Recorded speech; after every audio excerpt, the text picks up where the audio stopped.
Hello and welcome to episode 369 of Retro Encounter, RPG Fans podcast of many topics. I'm Mike Sollosi, and today, you know what, I read and write about RPGs so much for RPG Fan. I talk about RPGs so much on podcasts. Sometimes I just want to look at a video game that's anything but an RPG, and I'm going to express those feelings today in the show.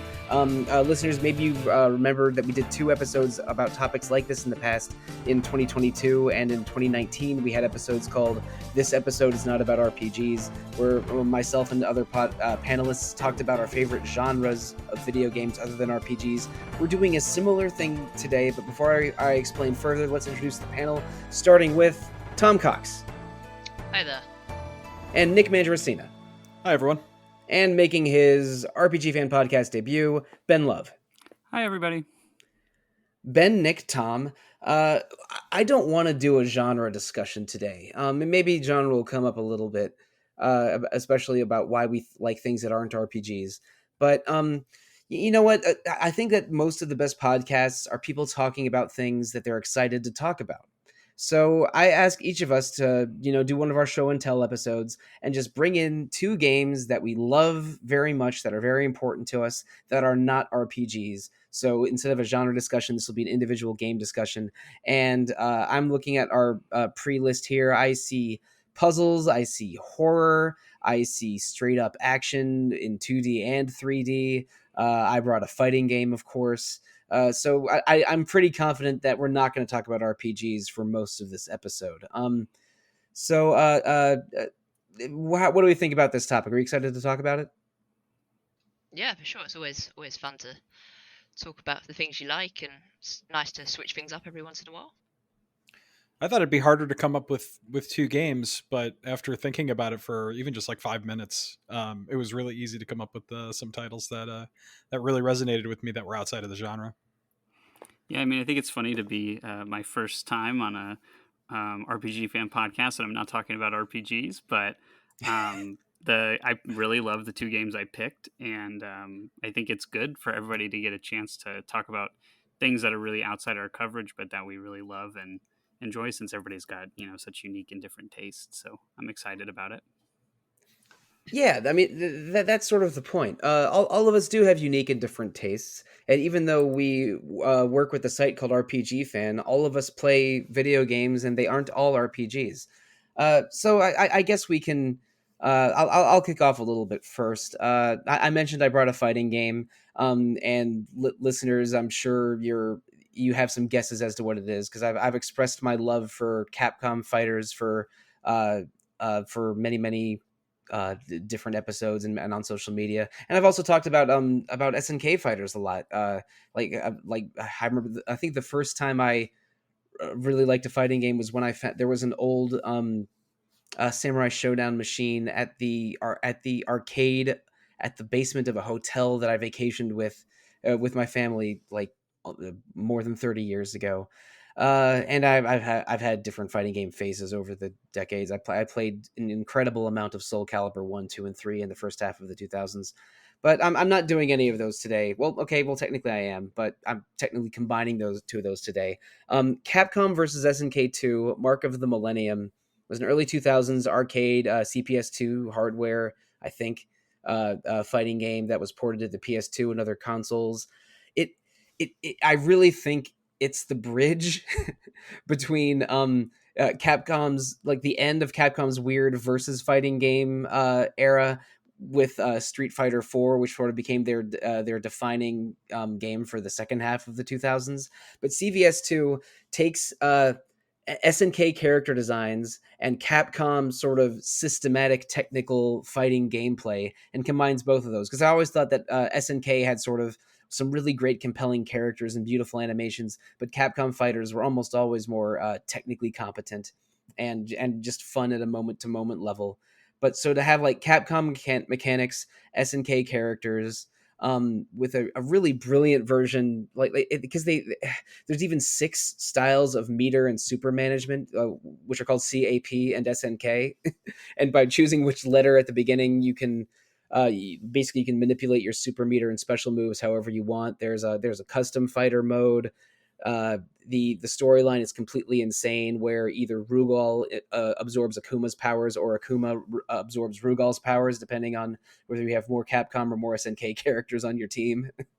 And but it really is the 2D fighter that was my favorite for most of the 2000s. And when I think about this game, I think of how much I love the characters of both of these series, how good this roster is, and going back to playing Capcom games with my best friend David on his PlayStation on sleepovers in the 90s. So this is a weird fusion of a bunch of things I love about fighting games, and I strongly recommend it to anyone that's curious about that era of fighters. So, Tom, Nick, Ben, Capcom versus SNK2, or any Capcom or SNK fighters in general, what are your non-specific thoughts? Yes, I'm a huge Dreamcast fan, and I think Capcom vs SNK2 is great. Probably the best 2D fighter on the system. That's mostly my experience playing it. I've never really played it in the arcade or anything, but yeah, I think it's a great crossover. Probably my favorite Capcom crossover fighting game. And like you're talking about with the styles and everything, it really makes the gameplay a lot of fun. I'm not like a very proficient fighting game fan. I'm more like a mash buttons kind of person, but you can still have a lot of fun with it, even if you're not super great at fighting games. So I used to be pretty bad at fighting games, but I mean, just playing them so much and then following them like Evo tournaments and similar, and just through sheer force of will, I got a little better at them. And the Dreamcast was a bit of a fighting game haven because it had a lot of arcade perfect ports.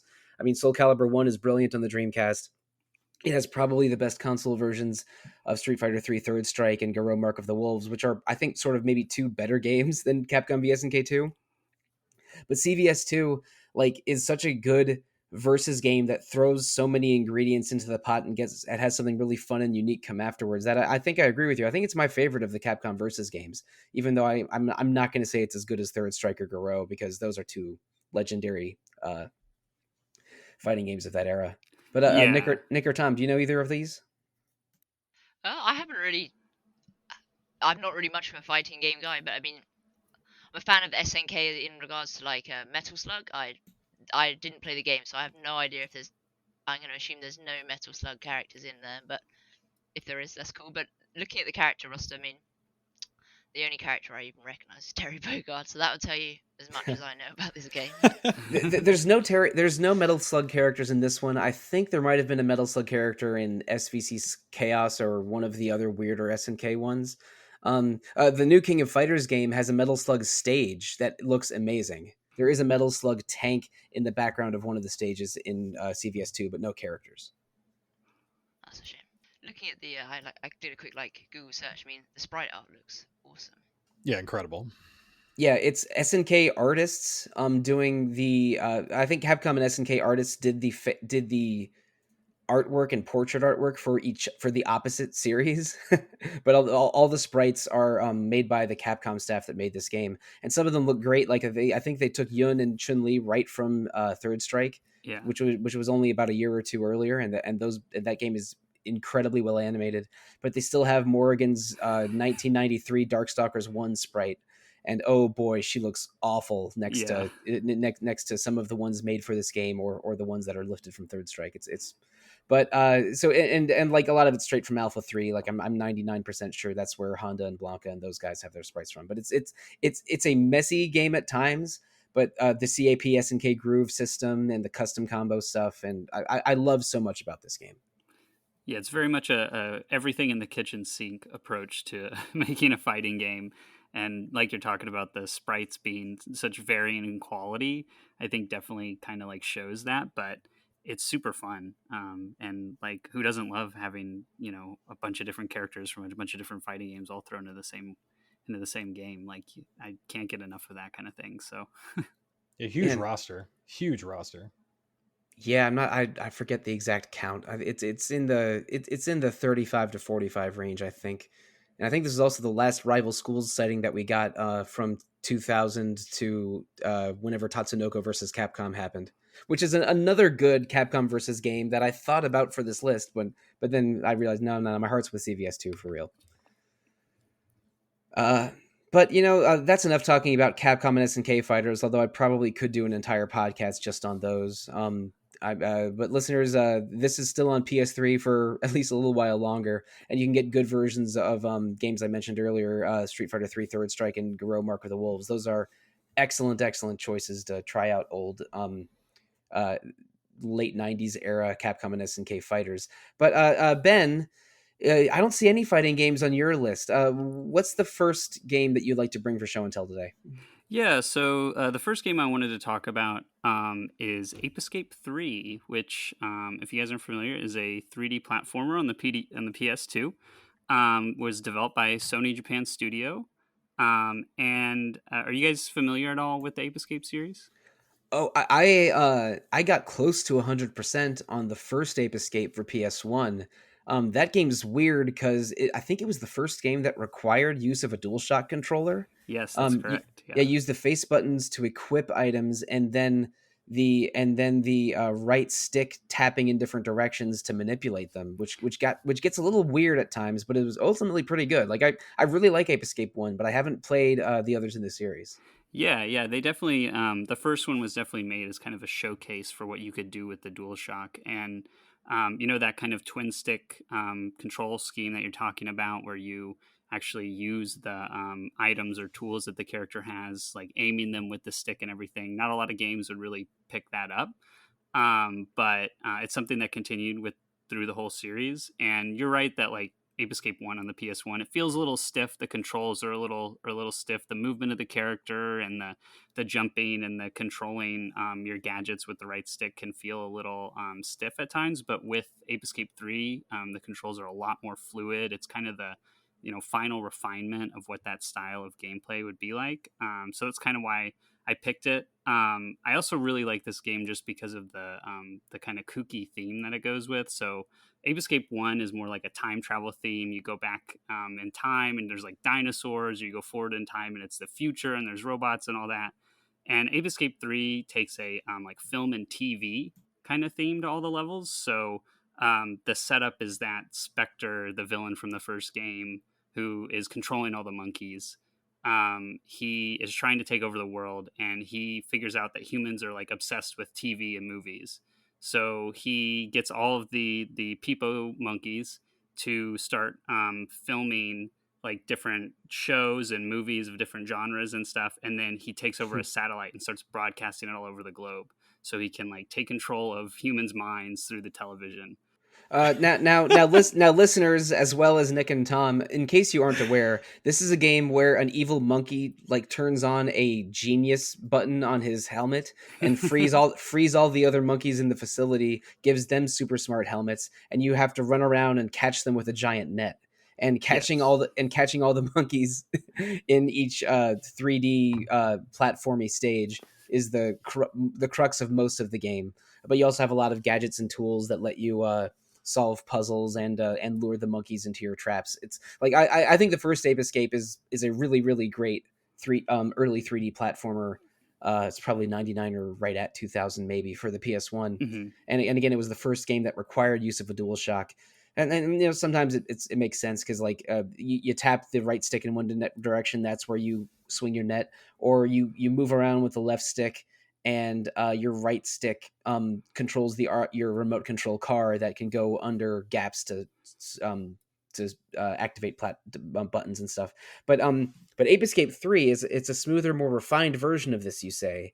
Mm-hmm. Uh, and there's still like I don't know between 100 and 300 monkeys that there's a checklist for that Yeah. it'll give you the personality profiles of every monkey as you catch them. Yep, that's right. So Yeah, that's this what's up.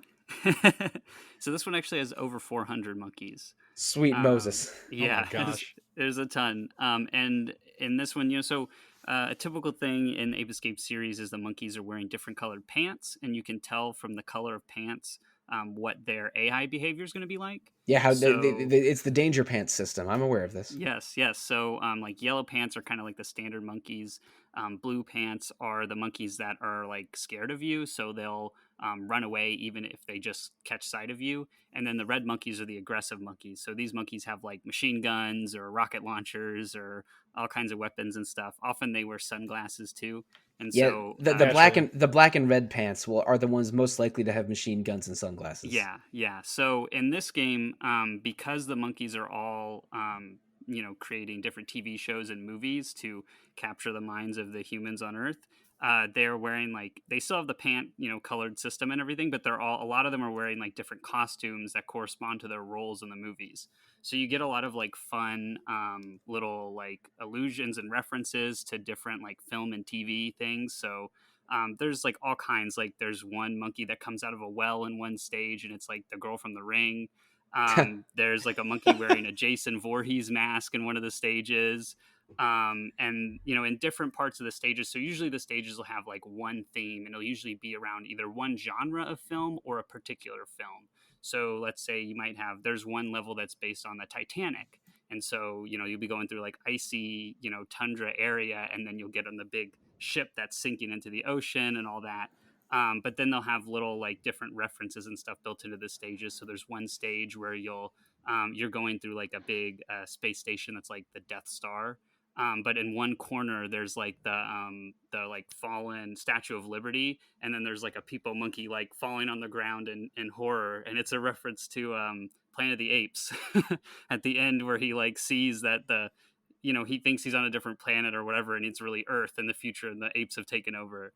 And so there's different like little things like that, little like asides and references to other films and TV, and it's really neat to like find all that. And you're really encouraged to find all these little Easter eggs and hidden details because you have to catch all the monkeys. So the monkeys are incorporated into all that stuff. So a quick question about the Titanic level.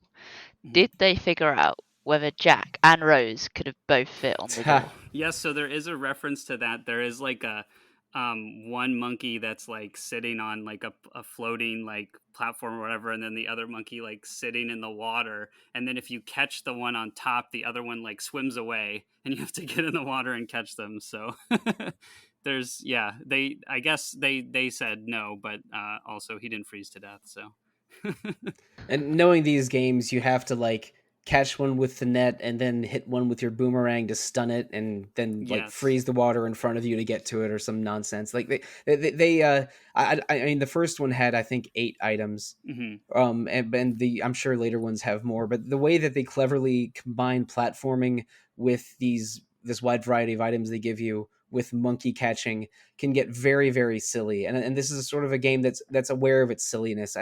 I mean, the Japanese word for monkey is saru, and I think the Japanese name for Ape Escape is sarugetsu. Yes, that's correct. Yeah. It was so like these are very weird, silly, fun platformers, and I'm kind of amazed. I don't think they've made one since the PS3 era, maybe.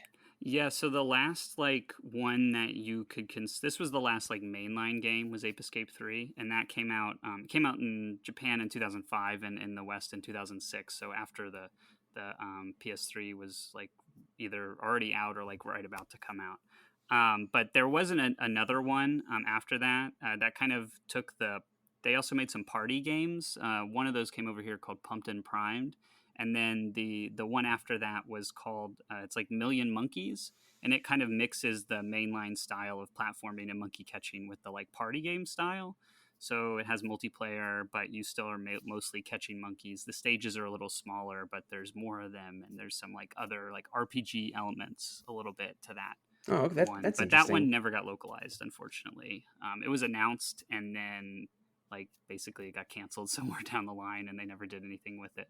Yeah, and I Um, know that there was famously there's an Ape Escape cameo in one of the Metal Gear games. yes. I forget which one, but like and Snake like uh sort of like growlingly and incredulously saying, "So you mean there's I have to catch this monkey?" Like is pretty well known. I'm not a Metal Gear Yeah. Solid guy, so I don't even remember which game that's in.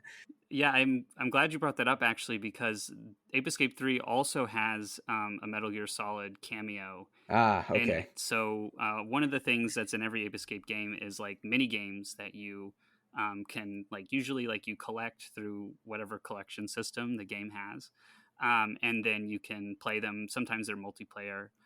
So in Ape Escape 3, there are 3 mini games, but one of the mini games is called Metal Gear Solid, which is like a portmanteau of Metal Gear and Saru.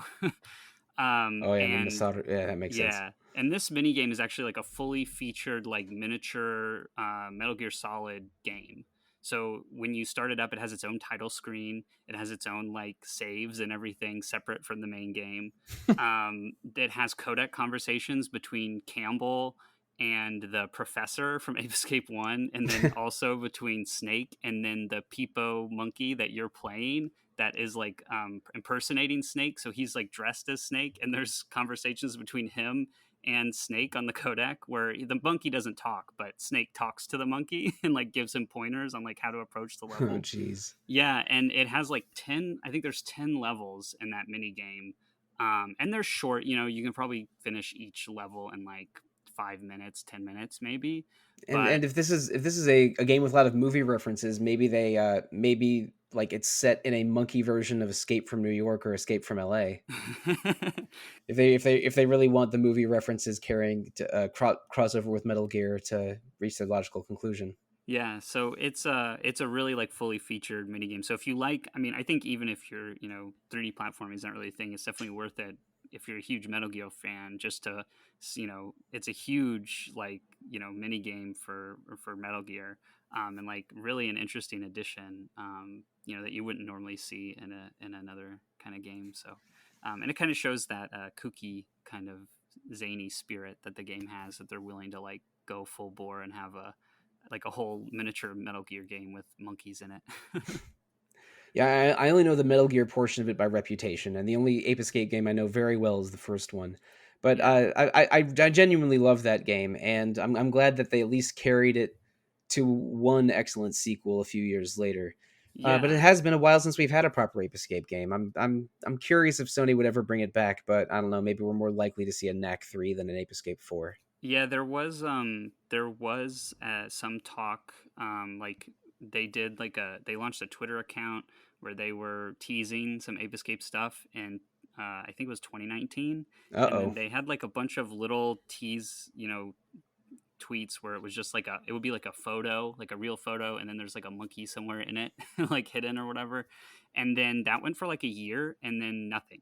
They just Aw. like said, "Oh, goodbye, we're done," and then nothing. And then of course, Japan studio was closed. So I don't think there's anything in the future for the games. But unfortunately, the only way I think you would get like a continuation is if the team Asobi, who did the rescue Astrobot rescue mission games. Maybe if they wanted to return to it, but I don't really see that happening, unfortunately. But Ape Escape 3 is really good. I really recommend it. I think if you're a fan of 3D platformers of that era, then you should definitely check it out. I think anybody who loves like Ratchet and Clank or Sly Cooper or Jack and Daxter would really get a lot out of it. It's really fun. One other thing I wanted to mention too about it in comparison to the other games is that it has a transformation system. So rather than the focus being so much on the gadgets this time, you still have like the core gadgets, but you also get these transformations, and they're kind of themed along with some of the levels. So there's like a knight and wizard transformation. There's a Sentai hero transformation for the boy character, and then the Oh girl boy, character. yeah. And Yep. then you know exactly how to get me to check eBay prices Yep. on this thing. Yep. And then the girl character, her version of that is a magical girl transformation. So, and those are like really interesting for the gameplay too. They give you different traversal options, like the ninja one, for example, can run on walls or run along like lines, like clotheslines. And the knight has like a shield and can block projectiles and stuff like that. So the levels are kind of built around you, transforming to get over an obstacle or defeat an enemy or something like that, transforming back and then using a gadget. And then going back and forth, and the transformation, it like you just like hold two buttons and it opens like almost like a weapon wheel of the different transformations, and they're pretty instant. So it really is like this unique kind of system where you're running around in the levels, platforming, trying to find the monkeys, capturing them, transforming into a different thing to get over an obstacle. And it just is really fluid and fun. There's not a lot of games that really give you that kind of freedom. Like even Mario, power ups are limited to certain parts of the stage or whatever. And in this game, you can kind of play around with them as much as you want, and you can always go back and revisit old stages with the transformations and find new monkeys that way. There's a lot of like monkeys that require that. Oh yeah, that's definitely present in the previous Ape Escape games. Yeah. Okay, well, Ape Escape 3, that went into some depth that I frankly found almost shocking, I'm not sure if I'm ready to to try another Ape Escape game for the first time in say 23 years, but I don't know, never say never. Nick, I don't think you have any platformers or fighting games in your selection here. What's the first game you want to bring to the table today? First game I'm going to bring up is a kind of a survival horror third person game from 2010, Alan Wake. I picked up Alan Wake along with Red Dead Redemption, thinking that I wouldn't play Alan Wake, and instead just kind of like couldn't put Alan Wake down and never even bothered putting in Red Dead Redemption. Alan Wake is kind of it's kind of survival horror, but it's a horror game inspired by Stephen King, Twin Peaks, and The Twilight Zone. It's Remedy, so the guys that made Max Payne. And what really kind of struck me was the storytelling of Alan Wake. How you're a writer and you have a significant writer's block, and your wife decides that it might be a good idea to take a vacation in Washington, and so you go to this little town called Bright Falls, which is a mining town next to this place called Cauldron Lake, and you're supposed to be staying on a little cabin in Cauldron Lake. And once you get there, you find out that Alan finds out that his wife had set up a little office for him to see if he could write while on the vacation, and he gets a little upset about that because he thinks he's just supposed to be taking a vacation from writing. They have a fight. The power goes out, and when Alan goes to kick on the generator outside, he hears his wife scream and returns to the house and finds out that she's completely gone. Shortly after that, he wakes up after a car accident, having no memory of how he got there, and begins to piece together this mystery about what happened to his wife and the mystery of Cauldron Lake. What really struck me about the game is how it's told. It's told through not just through gameplay elements, but there are a lot of like dream sequences that Alan goes through that have like TVs that are telling him things that are happening. He finds pages of a story that he doesn't remember writing. And he eventually finds out that what has happened to him was something that actually happened to another character several decades prior, when he finds out that there actually hasn't been a cabin on the lake since the 1970s. Another thing I like about Alan Wake is that it kind of has like a transmedia thing going on with it. Recently, Remedy released, not recently, but Remedy's last game, Control, came out, and in it they featured DLC featuring Alan Wake, as well as a little bit breadcrumbs about it. Oh, I was ready to talk about Control in this very conversation, but please continue. And there was also a blog that came out in 2012 that documented a woman buying what she considered her dream home and finding a shoebox that had pictures of the people that owned the cabin in the 70s, as well as poems written by the man Thomas Zane. And that's a fun little rabbit hole to go down. And that's thishouseofdreams.blogspot.com if you're interested. It's just a really fun third person shooter. Normally I'm terrified of horror games. I bought the first Dead Space and never played it myself. I would literally invite friends over to play it because I was too afraid to play it. So normally horror is kind of a no-go for me, but Alan Wake really pulled me in, and I don't know, I guess I overcame that fear by playing it. I think I think that while narratively it's not I think it's really interesting narratively, even though it has some pitfalls. And I think that as the first game kind of in like the Remedy universe, it's a very good game and a very and a really excellent third-person somewhat modern third-person survival horror. Now, you brought up Control and referenced the Remedy universe, so that's what I wanted to talk about a little bit here. Like the Remedy cinematic universe, as it were.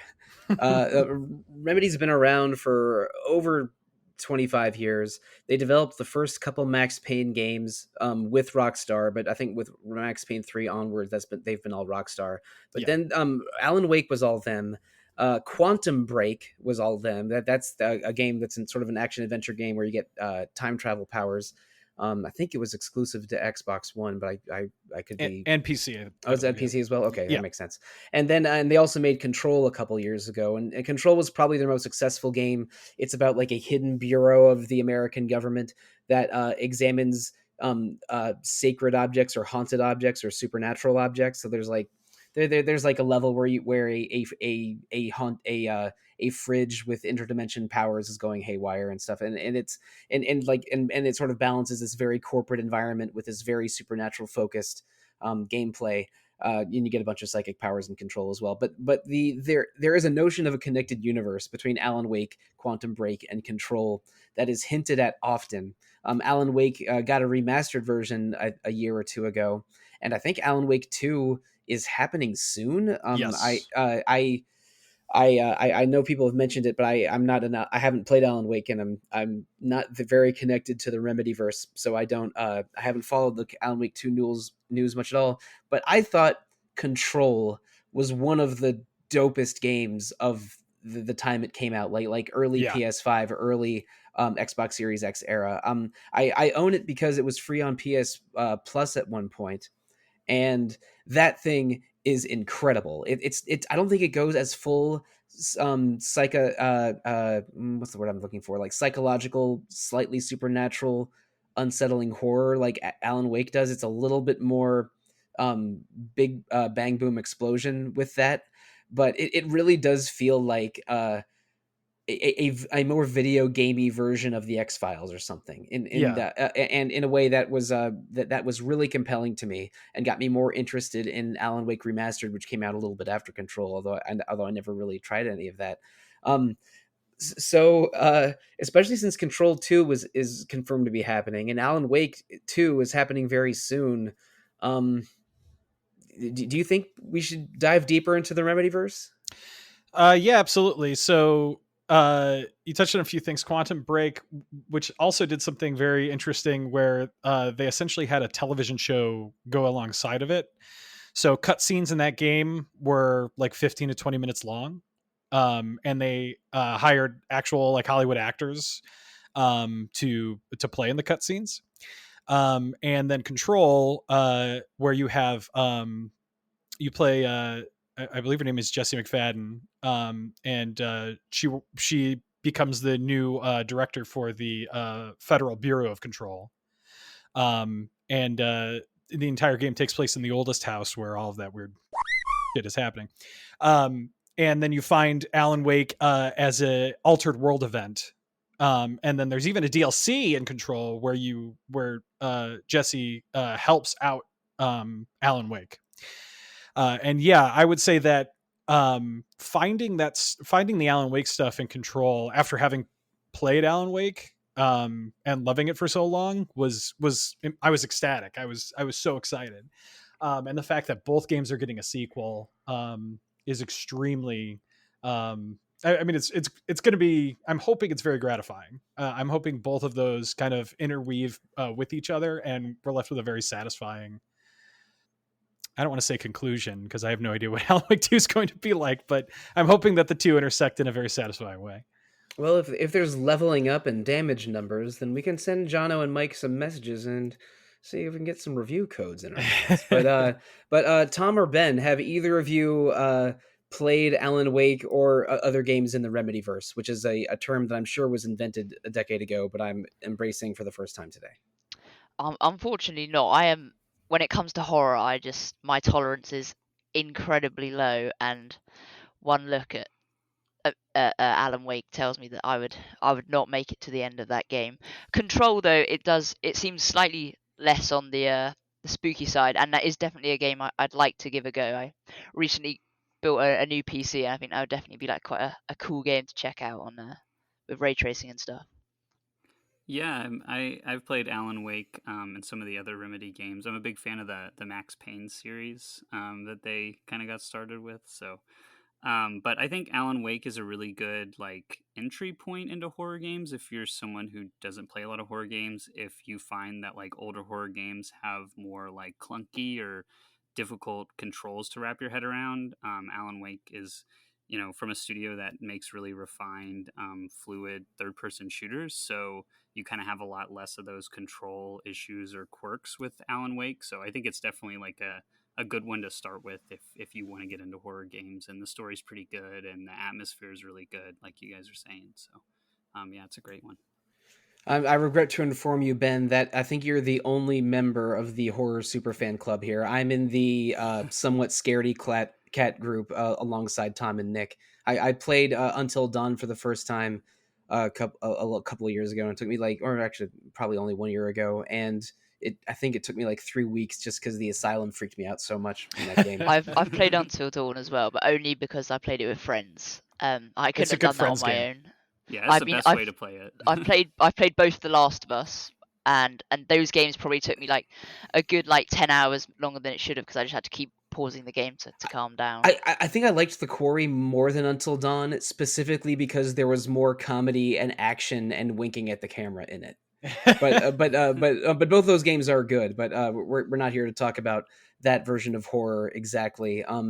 But Alan Wake, psychological horror, connections to other games, Remedies seems to be doing pretty well for themselves lately because I thought Control was really, really cool. Maybe I'll go back and actually play that game all the way through if I ever have enough time away from podcasting or playing games for podcasting. But we'll see. But Tom, you're the only one that hasn't shared a game tonight, and I'm pretty sure you're not going to share us much horror, but maybe some spooky or scary things in these two games, if my memory serves. So, what are you bringing first today? Yeah, so probably unsurprising for someone born in the early 2000s is Minecraft. I think it's one of those games that hit a lot of generations, but I was in that perfect age bracket of I didn't have much money, but I had a lot of time, and Minecraft wasn't too expensive, so it took a lot of my childhood, to be fair. It was sort of before it, I had only ever played like I was a Nintendo kid, but it's the first time I ever sort of probably played a game on computer, and we had like so much of my probably what I must have been. I think Minecraft came out in I want to say 2011, so I'd have been doing some quick maths here, about 8. And I spent a lot of my Oh boy, my you are so primary young. my young school years playing Minecraft with friends. I think what's so great about Minecraft is there's so much freedom and creativity, and it's so accessible to everyone. Like I played it with friends. I've also played it with my mum, and my mum, you know, she's never picked up another video game in her life. But it's just one of those games that grows and grows and grows, and they're still releasing updates for it today. And I mean, I haven't played it in a while. Unfortunately, it is one of those games that I look back on with really fond memories, but it was definitely there for me at a time and a place, and I definitely struggled to go back to it now. But it's just one of those games that is just I think it's hard to like to fault it. You know what I mean? Like I think it almost defines an entire genre of like that sandbox open world survival game, and it's a really special game to me. You're struggling a little bit to nail down a specific genre for Minecraft, and I think that's extremely valid because, I mean, to a degree, this is a game where you're trying to survive in a harsh environment where I think they're called creepers, right? Yeah. Where you're under threat very often from monsters, but also it's a venue of pure creativity because you can create almost anything, but there's also a lot of specific, very video gamey rules about what is required to build what. But there are some astounding feats of art and architecture and even game design and music in Minecraft levels. Like there's a whole community of people that use like sound stones to play music via Minecraft, and people that have recreated other games with startling faithfulness in Minecraft, and it really did capture a generation. In many ways, Minecraft is used in schools. Minecraft was a community interaction tool for a lot of people because again, you host servers or visit the servers of others. So there's a lot of just lovely online interaction you can do in Minecraft, and also some pretty heinous griefing by just vandalizing or destroying other people's creations. But I mean, I think this is well. I don't want to say I'm too old for Minecraft because I know there are people older than me who love this game very dearly. For reference, I turned 37 just last month, but this really did seize a generation of children, and a lot of those children are in adulthood or even late adulthood now. I think I hate using the words millennial or Gen Z, but this is I think a definitive game or a absolutely indelible game for Gen Z and young millennials in a way that we're going to be feeling the repercussions of Minecraft, and people that loved Minecraft and people that whose own creations will be influenced by Minecraft. We're going to be feeling that for decades. Yeah. I think you're absolutely right, but I think as well it's like I say, it's a game that's ongoing. I mean, I think just the other day they announced their new update, which is the Trails and Tales update, and I had my friends, one of my best friends' younger brother was he was like, oh, have you heard about? Do you know what Minecraft is? And it was sort of that meme. It was like I was there when it was made, that kind of thing, and it's definitely I think you're right. It's a game that's going to stick Don't around talk for of a long me of time. the deep magics. I was there when the tablets were written. That's the one. That's the one. It's definitely one of those games, like you say. It's gonna be around for a long time, but it's also something that I think we're only going to see games become more and more inspired by it as the children that grew up with it start to create their own games. I was overjoyed to be able to invoke old Clive Staples Lewis in this episode, mostly because I love that the word Staples is in his name. Ben, you've been a little quiet here. Was Minecraft a major part of your life? Maybe not necessarily as much as Tom's, but did you ever have a phase? No, I mean when Minecraft really came out and started to get big was right when I was like a junior senior in high school. So I wasn't really something that I got into, but in undergrad and then right after undergrad, I was a children's librarian at a public library, and we had like a computer lab set up for the kids, and Minecraft was one of the things that we had downloaded for them to come and play. Oh, I'm the And opposite of surprised. Yep, Yeah, that no tracks. kidding. yeah, and they would make like so much like all kinds of crazy stuff. They would do like play all kinds of different like multiplayer games inside of Minecraft, like these like elaborate like games of tag, and then they would build like I remember one kid built like a replica of his school, of the school he went to in the game and everything. Like it was always really impressive, the things that you would see that they would do in that. I think it's a really neat game that's kind of like more than a game. It's like a game, but it's also a creative tool. It's also like a social experience for some kids and everything. So I think what's more interesting, really to me, is the things they've done after Minecraft, like Minecraft Legends that's coming out soon. Looks really neat. Yeah, and there was a Telltale Minecraft adventure Oh yeah, game. That's right. story Yeah. mode, Minecraft story That's what mode. it was, Yeah. right?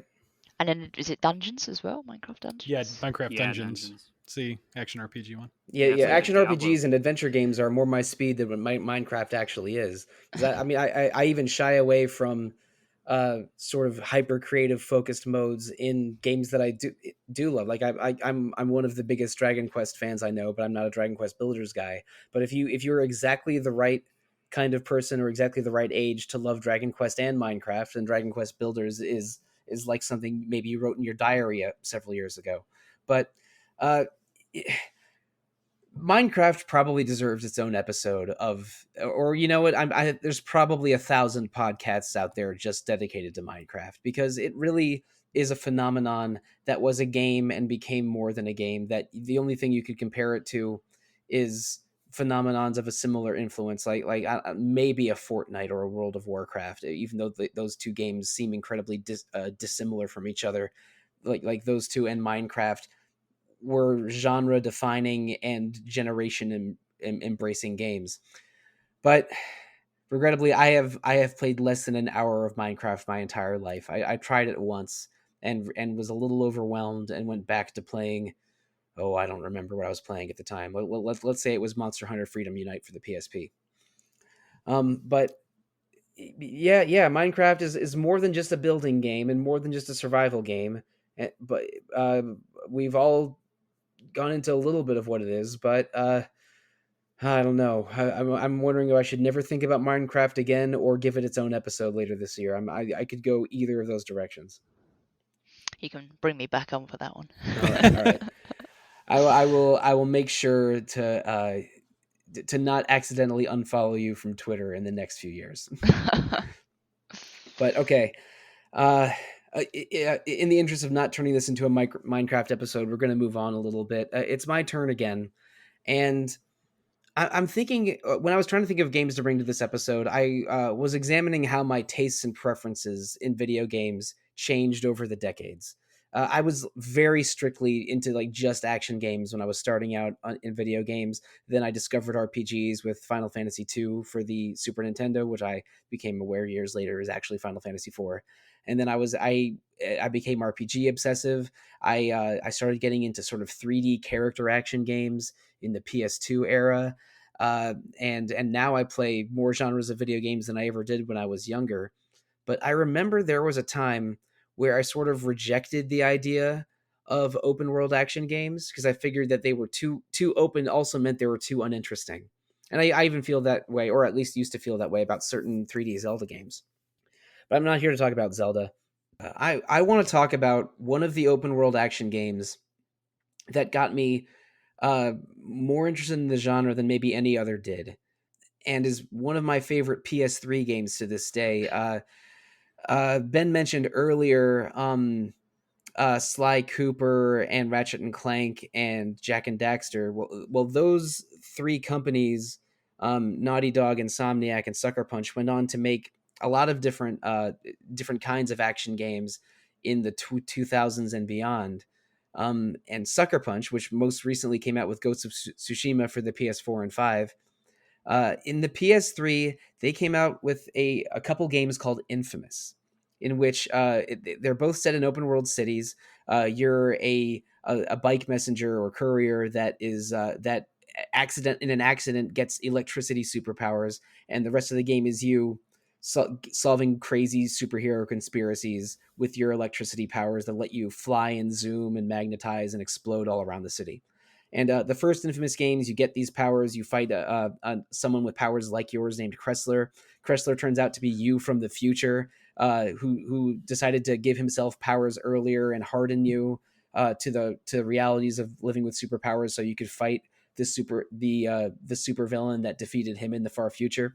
And at the beginning of Infamous 2, that super villain, who's called the Beast, destroys the fake New York that you're living in and forces you to flee to the south to try and find out to try and get stronger or discover new technology that lets you fight the Beast. And that takes you to the city of New Marais, which is fake New Orleans. And Infamous 2, it's basically just an open world game with superpowers, but the city of New Marais has so much character to it. It feels so different from like the first Infamous game, or even like a Grand Theft Auto game that's set in a fake New York, because it takes you to a city that's been suffering, where half of this, where an entire quarter of the city is a slum because it was wiped out by a hurricane. There's sort of like a local right-wing cult / militia that's trying to eradicate superpowered people.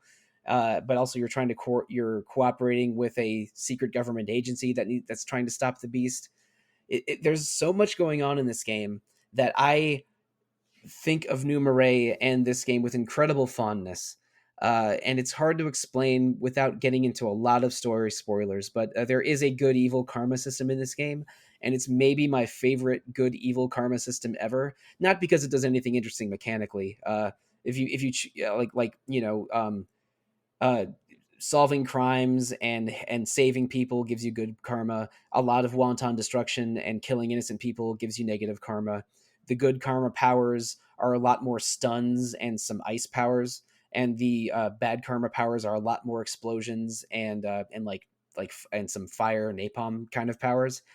But the story places that you go and your relationships with the ice powers lady and the napalm powers lady and your best friend Zeke change so much in the good and evil story paths that I still just look at YouTube cutscenes of this game sometimes because I love the really interesting story choices and setting choices they make. It feels when I think of when I play an open world game nowadays or play a game with a karma system, even older ones like like when I replayed the Mass Effect trilogy last year, I just wish they were a little bit more like Infamous 2. And I'm aware that this is not a super popular or beloved game, but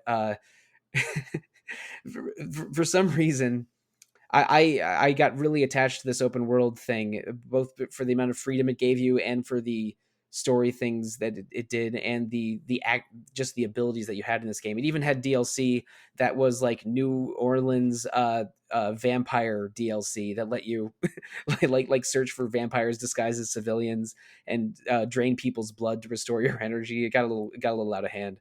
I mean, that was back in the day where a bunch of games had Halloween DLC like Red Dead Redemption Undead Nightmare or the Sleeping Dogs DLC with Jiangxi vampires in it.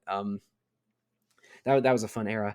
But Infamous 2 has anyone is anyone here know a goddamn thing that I'm talking about? Because I'm aware that nobody that I know enjoys this game as much as I do. Yeah, I played I played the first Infamous, and I believe the kind of download only game First Light, I think it was.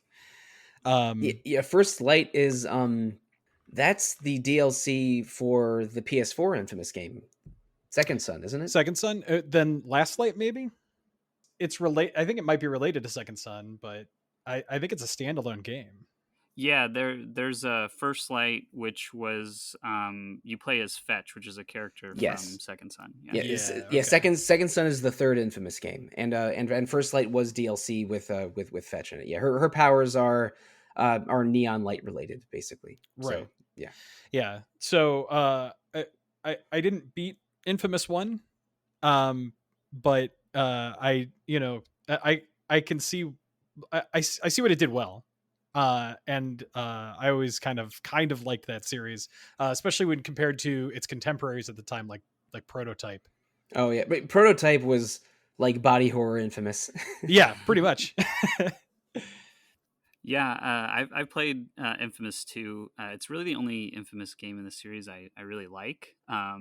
Second Son didn't really work for me, and the first one I think is just kind of hard to go back to these days. But I think what they really understood with Infamous 2 is it's when you're going to give the player like a big open world, it's got to be fun to like move around in because you're going to have to travel like these large distances. And so if that's not fun, then that's kind of where open world games fall apart for me. And Infamous 2, where you're like grinding along the like power lines and like shooting up the sides of buildings really quickly and everything like that whole like parkour electric power kind of element to it, I think is super fun. So it just like makes going around in the world like a real joy. And that's a crucial thing in the Insomniac Spider-Man games that that are which are all very good. I like the first two of those a lot because they made the web swinging in those games really fast and fun. And Infamous 2 is I agree it's the only one of the trilogy that is like really an A+ for me. Like the first Infamous and Second Son they're both fine, but I know which one's my favorite. But but you're right, like if an open world feels too empty or slow or it takes too long to get anywhere, especially places you've already been before, then that makes it tedious very quickly. But they give you a lot of ways to get around the city very fast in Infamous 2. There's you mentioned the power lines, and if a city has an electric sign in it, you can use it to like launch up the side of the building. There's a train that goes around like a sort of a trolley that goes around the whole city, and you can ride on its tracks like grinding like Sonic the Hedgehog. Um, they do traversal and powers very well in Infamous 2, and I think it's the best setting in the Infamous trilogy.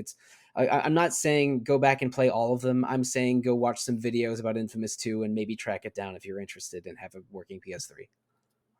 Yeah, I totally agree. The southern setting isn't something you see in a lot of games, so it was cool to see a game kind of set in that like alternate universe New Orleans and have that kind of vibe to it too. Yeah, they made a Left 4 Dead 2 choice that I deeply Yeah. appreciate.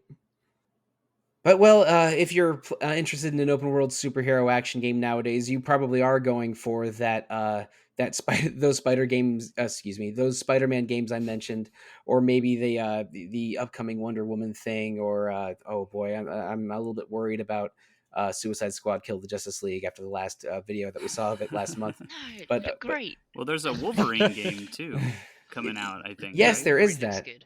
I have. I'm just saying I have concerns.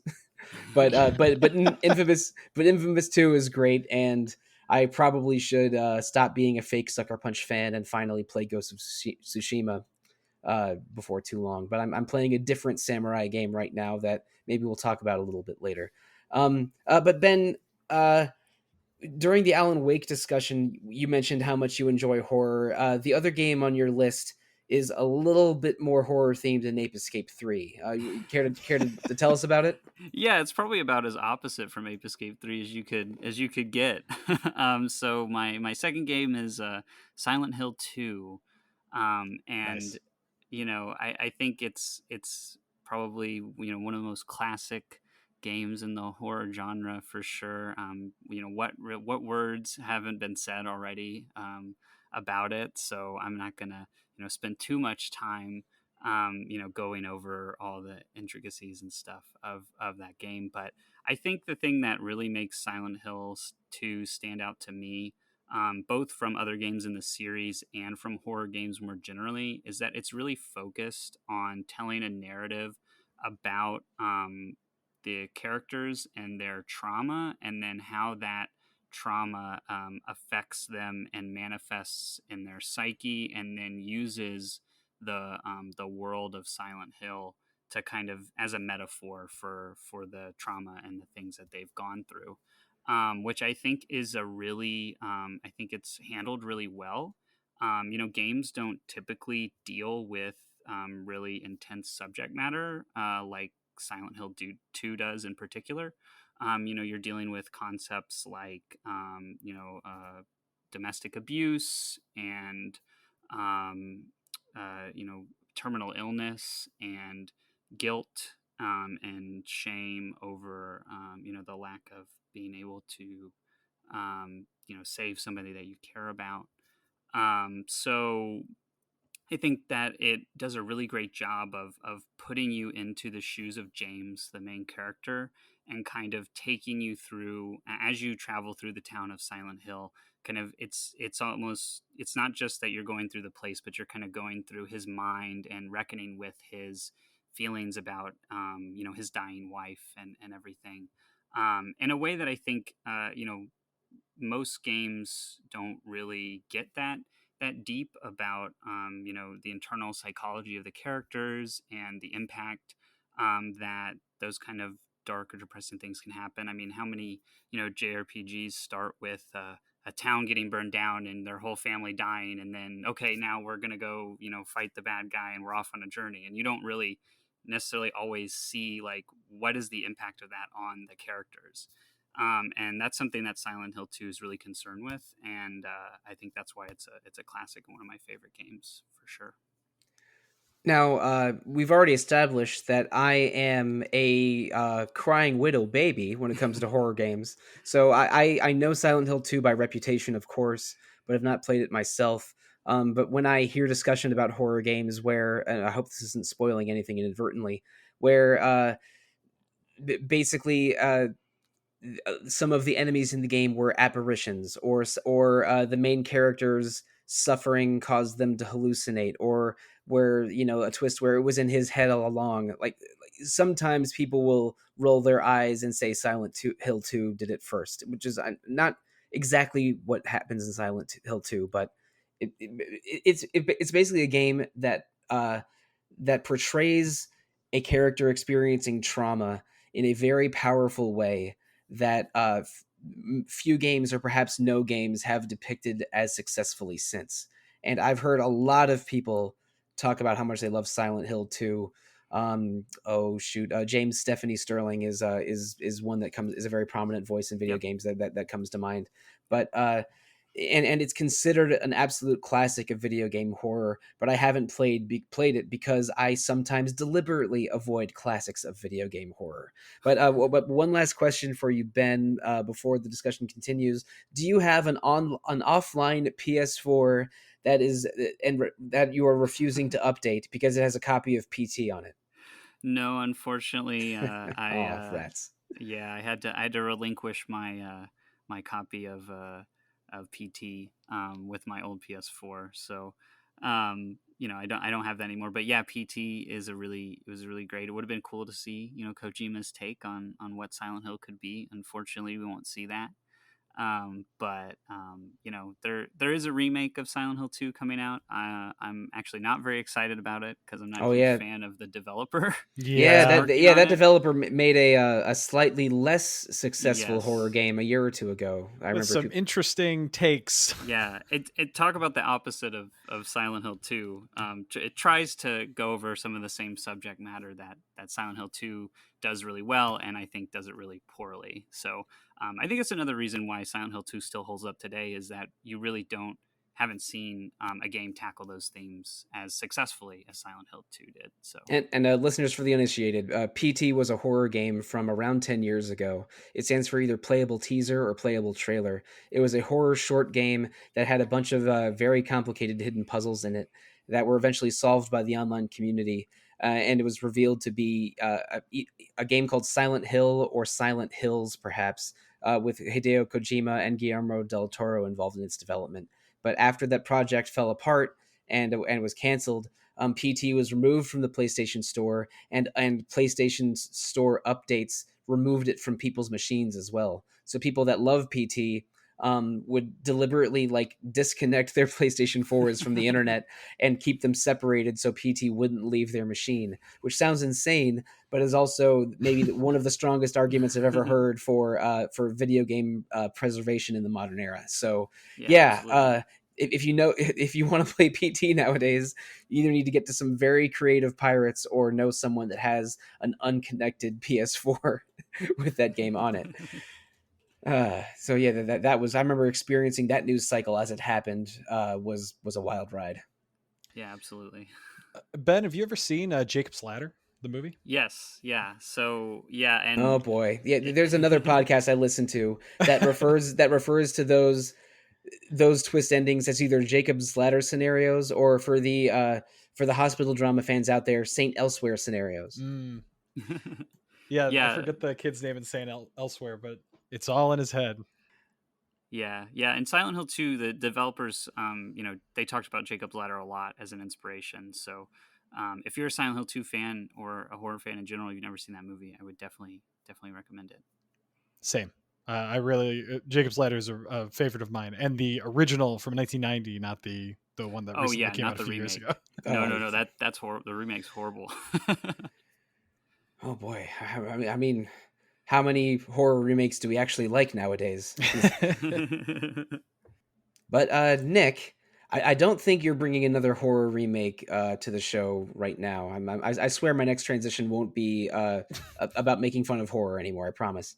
Unless there is something in this game that is much more sinister than I was led to believe. No, you know, and I actually thought about that this morning. I was thinking about, you know, how interesting it would be if there was, and I think I like it in its purest form. The the next game is my game is Wilmot's Warehouse, and it's like a top down puzzle game, 2D puzzle game where Wilmot works in a warehouse for a company called A5 Logistics, and he's just a little square with a smiley face. And every month, a truck comes by and drops off about 30 boxes. And a graphic designer just went ham and just made a whole bunch of different logos. And each box is a different logo. Well, not each box, but each product is a different logo. And drop off 30 boxes at the beginning of every month, and you basically have 3 minutes to organize and move your boxes around in the little confined warehouse that you have. And then after that point, it kicks over into what's called the service phase, where the service window at the top of the warehouse opens up, and there will be 4 people requesting products, and you have to go through the warehouse and find the products that they're requesting and bring it to them.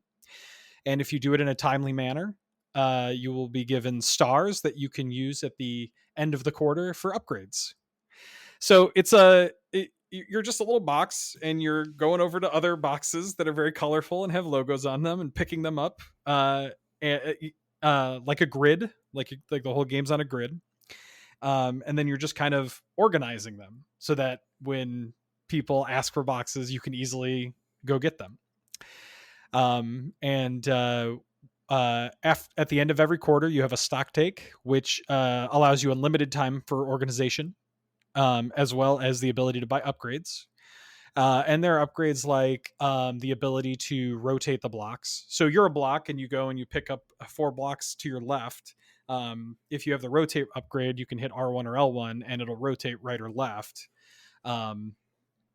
And there's you can upgrade Wilmot's strength to be able to carry more than just 6 boxes. You can get a pager because the game takes place in 1996, and that'll allow you to see the orders without having to go up to the hatch. And there's a upgrade called Speedy that allows you to do like a quick dash forward. But probably my favorite thing about the entire game is that a game itself probably takes like playing through the full game probably takes less than 10 hours. But what's really nice about it is that at the end, or very close to the end, you're given an upgrade that allows you to create a time lapse of the entire playthrough. And it runs at like, I think somewhere between 4 and 8x speed.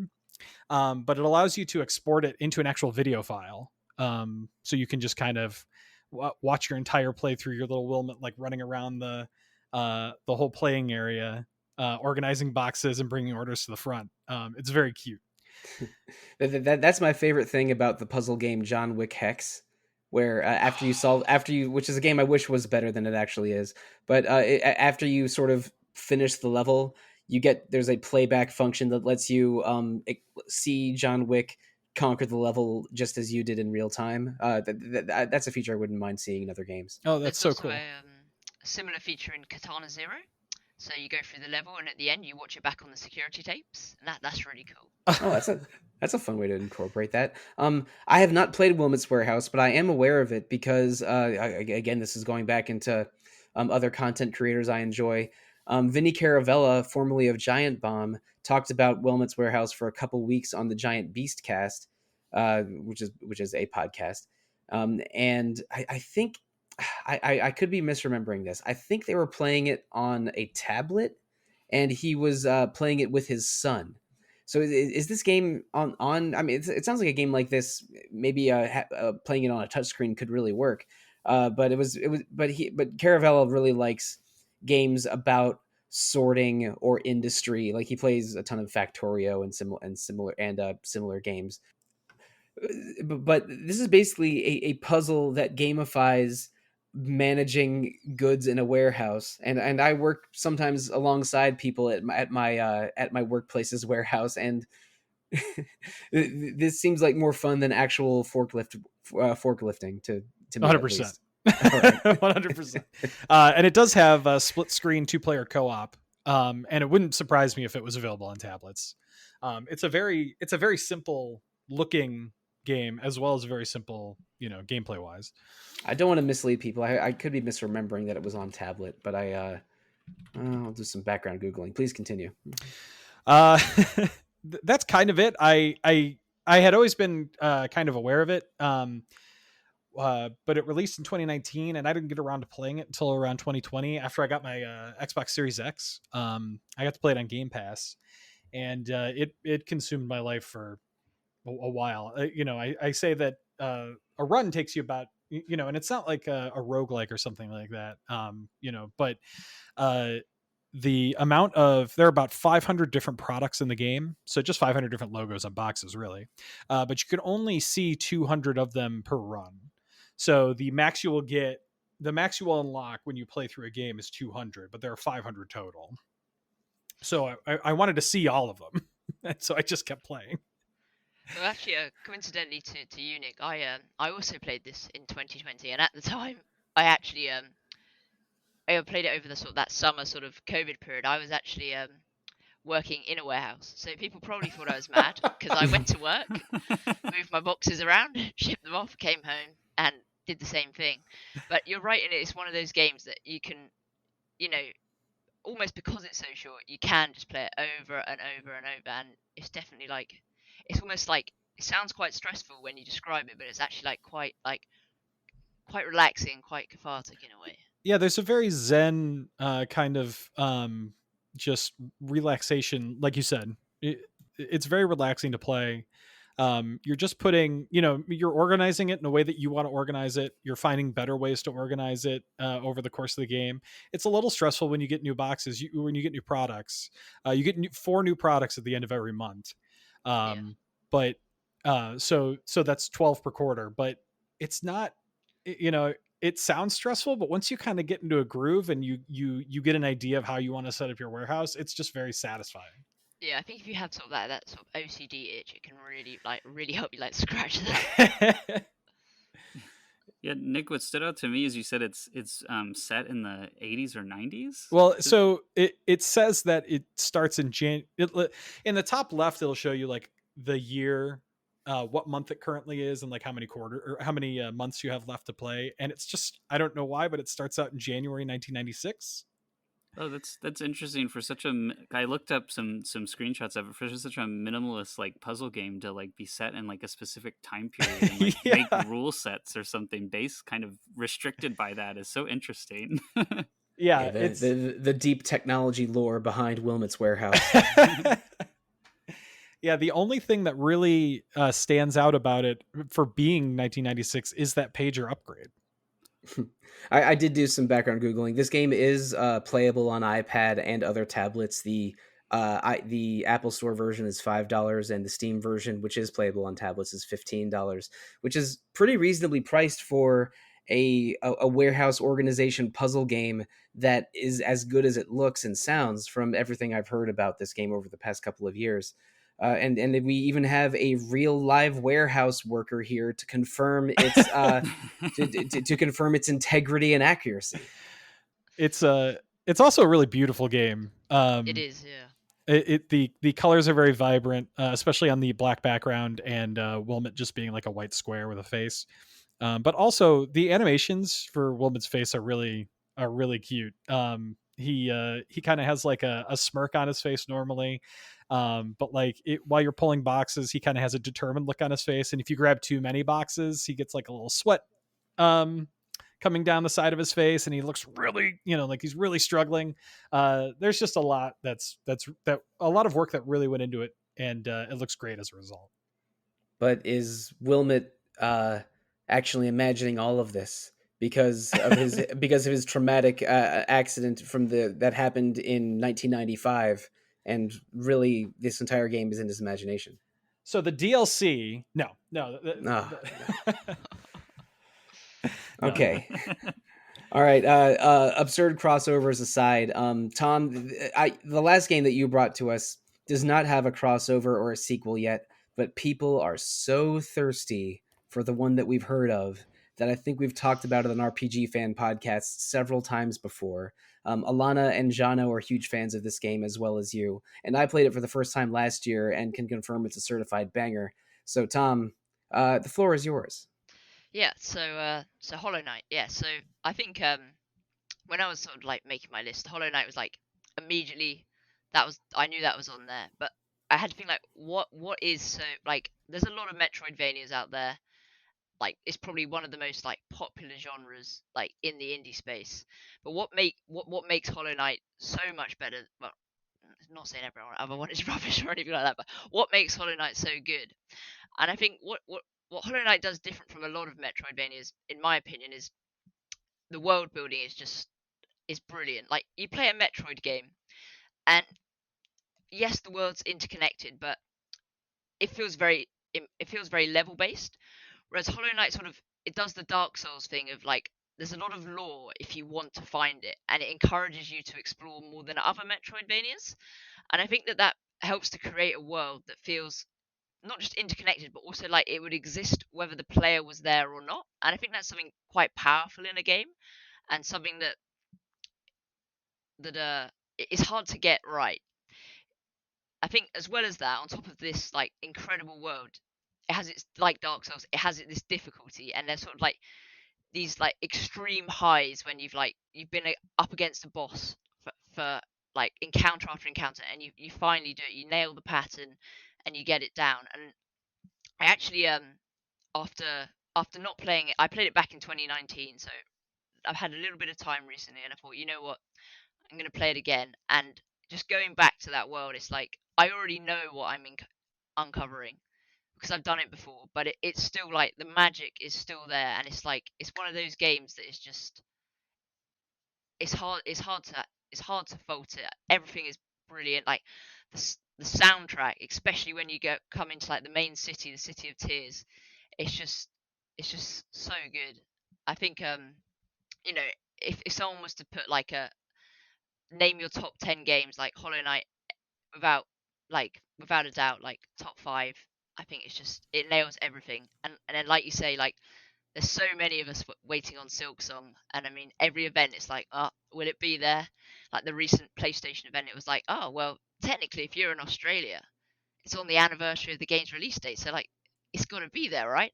It's like, no, I spent 45 minutes waiting to watch Suicide Squad kill the Justice League. But besides a wasted evening, no, if you haven't played this game, you've really got to pick it up.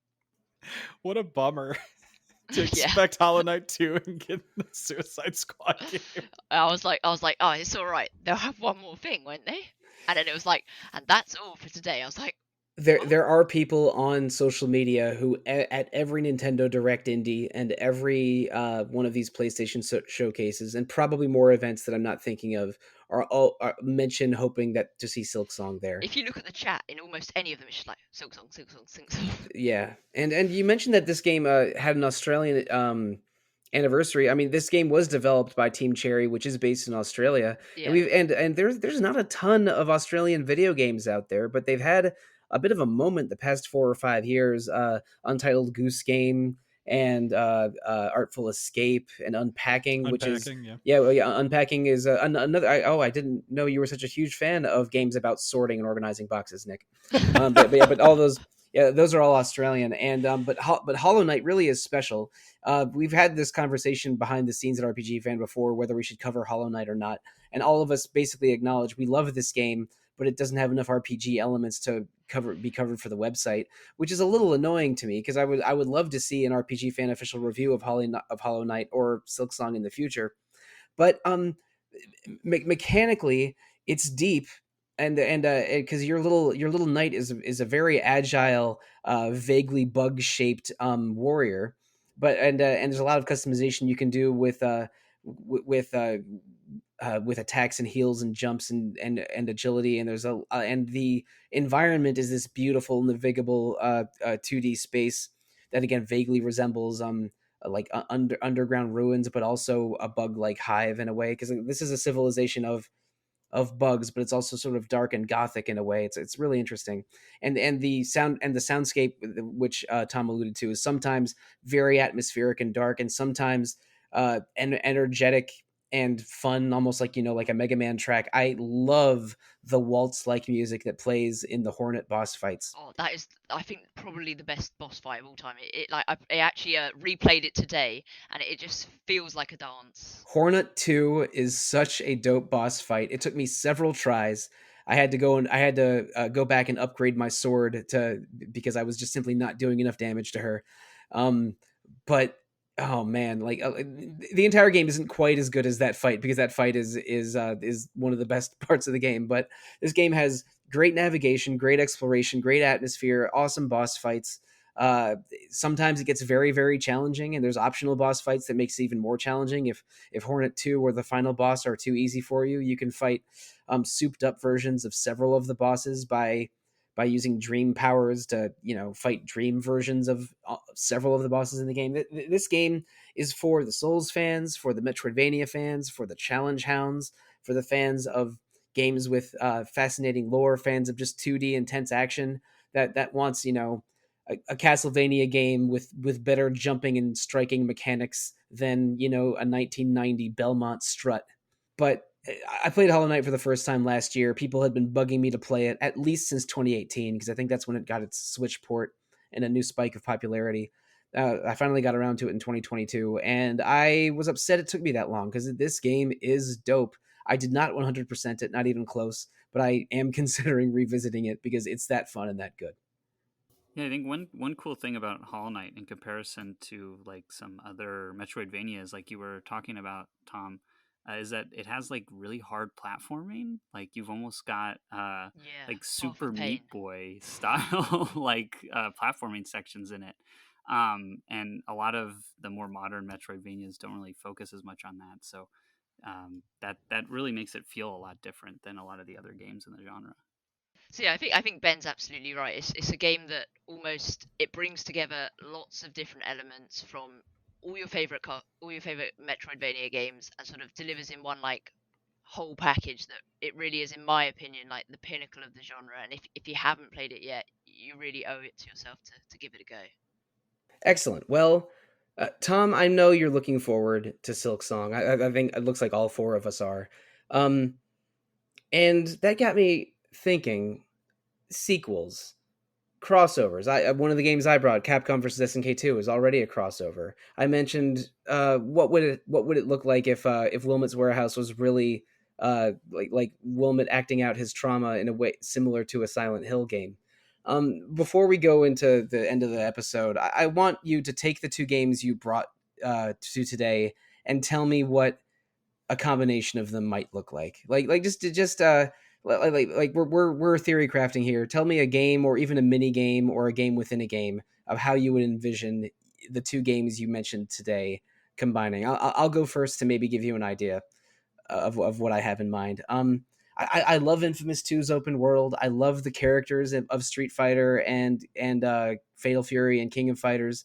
I think that we need to have these characters interacting in a way other than a fighting game. I would kill for an open world action game set in an urban environment like an Infamous game, or maybe like a Dragon game, where perhaps Metro City from Final Fight, where Capcom and SNK characters interacted and got into brawls together. That is something I wish would exist with all my heart, but be better than Fatal Fury Wild Ambition or that last Final Fight game that they made before they just started remaking the first one over and over. Um, but that's enough from me. Ben, what's your vision of an amalgam of Ape Escape 3 and Silent Hill 2? Well, I mean, I guess you could have a 3D platformer where you're James, and instead of catching monkeys, you're actually running away from Pyramid Head as he tries to catch you.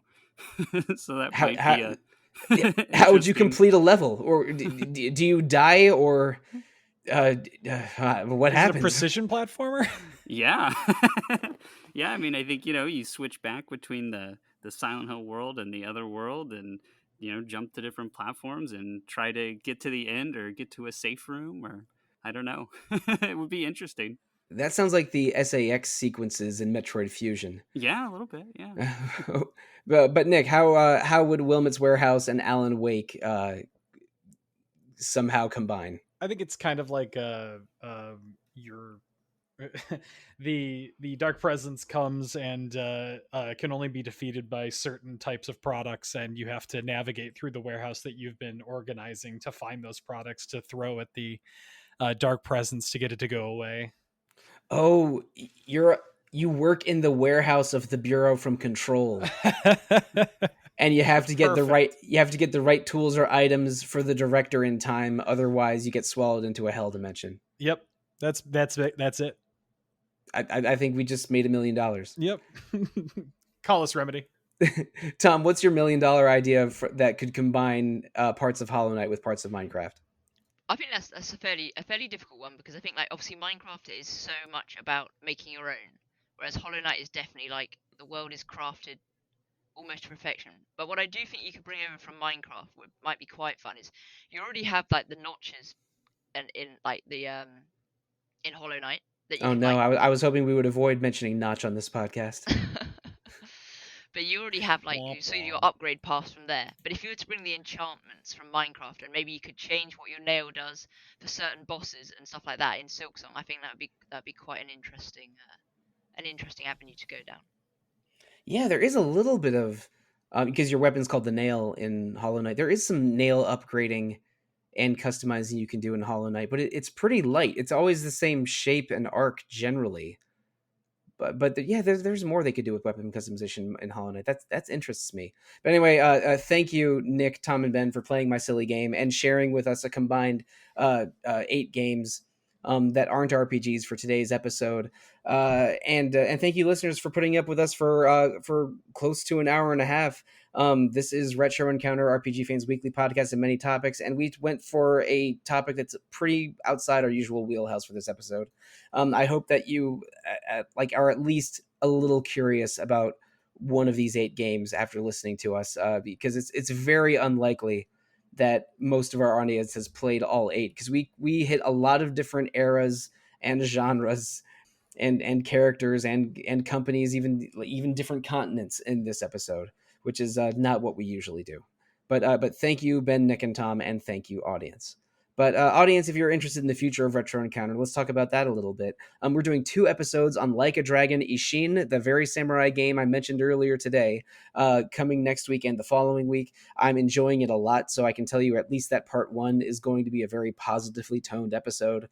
And coming in April, I think we have all 4 episodes planned out.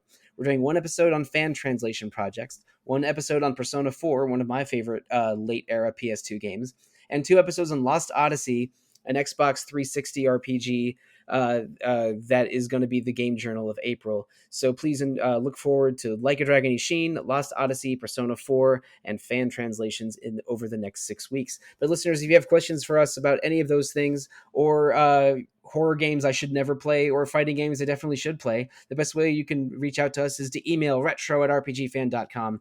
RPGFan is also on Facebook, Twitter, Instagram, Discord, YouTube, Twitch, always called either RPGFan or RPGFancom on those places. RPGFan recently has an RPGFan shop. If you go to rpgfan.com/shop, you will be linked to a T public page that has clothing, mugs, phone cases, and many more things emblazoned with the RPG Fan Emerald Shield. We have a special 25th anniversary merch coming out on that shop as well. So please check out all of that on the RPG Fan shop and all of those places that I mentioned where you can find RPG Fan stuff. But speaking of podcasts, Retro Encounter is not the only podcast on RPG Fan, although it's the only one you hear me on for the most part. There's also Random Encounter every 2 weeks about randomness, and Rhythm Encounter every other 2 weeks about RPG music. Please listen and review to Random, Rhythm, and Retro Encounter on Apple Podcasts, Google Play, Spotify, or however you prefer to listen. Give us feedback. We love feedback, especially when that feedback is 5 out of 5 stars. But if you want to give us 5 out of 5 stars as individuals and not as a podcast, let's tell you how to find us via our social media contact information, starting with you, Nick. You can find me on Twitter at NickManWrites, and that's about it. Now, Tom. Yeah, the best place to find me is also Twitter at VoicelessTom. Now, Ben. Actually, don't really have a Twitter or any other social accounts, so if you want to find me, I guess you won't. I admire your ability to not be on social media in this day and age. It's something I'm increasingly considering doing. But alas, the time is not yet, because I am on Twitter, most easily found at The Real Monsoon most of the time, at Evoker for Dogs at other times, and on RPG Fans Discord, I am called Monsoon Mike. Well, I've been trying to avoid buying too many new games in 2023, but I'm afraid I've had to add some things to my wish lists on Steam and Deku Deals and eStarland and other places that I wish would sponsor us as a podcast. But listeners, thank you, good night, and good luck.